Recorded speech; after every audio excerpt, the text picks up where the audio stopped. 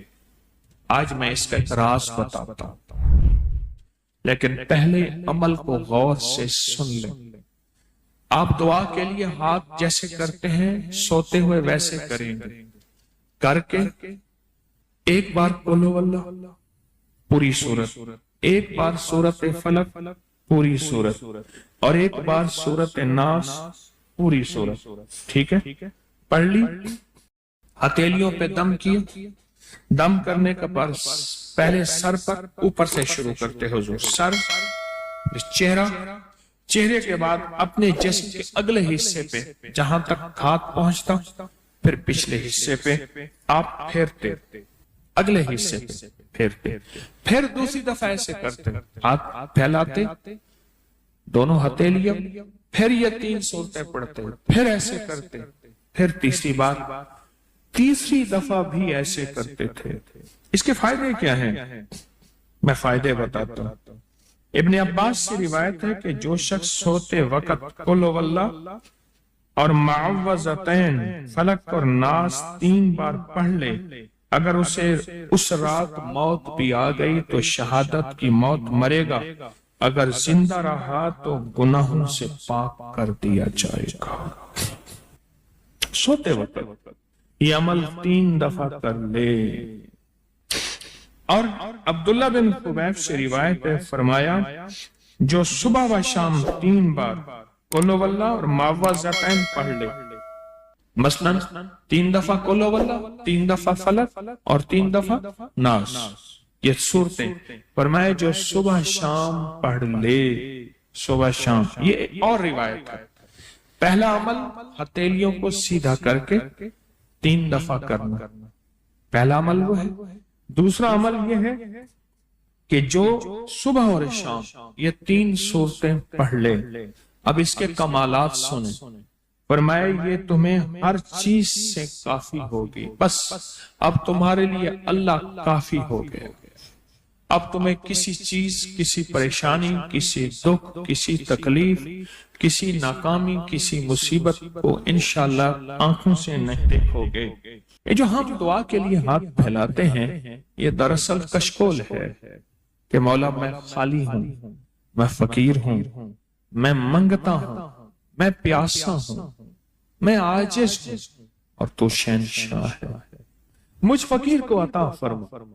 ہم دعا کے لیے ہاتھ پھیلاتے ہیں تو 2 بندہ دونوں ہاتھوں میں دعا کے لیے ہاتھ پھیلاتا ہے، اور پھر یہ 3 صورتیں پڑھ کے پھونک مارتا ہے۔ ان تمام 3 صورتوں کا نور، اس کا سرور، اس کی برکت، اس کی رحمت اور اس کی عطا اس کے ہاتھوں پہ آتی ہے، پھر اس ساری عطا کو اپنے پورے جسم پر پھیرتا ہے، تو ایسے ہے اس کے پورے جسم پہ ایک نور کا حصار، دیوار، ایک نور اس کے جسم پہ، پھر اس کو دنیا کا کوئی حسد کا تیر، کوئی جادو کا تیر اس پہ وار نہیں ہوتا، کوئی دشمن کا ایسا تیر جو انتقام کا ہو، ناکامی کا ہو۔ ایک چیز ہے، ایک دعا ضرور پڑھا کریں، اللہم انی اعوذ بک من زوال نعمتک، بس اللہم انی اعوذ بک من زوال نعمتک، اے اللہ مجھے نعمتوں کے زوال سے بچا، نعمتوں کے زوال سے۔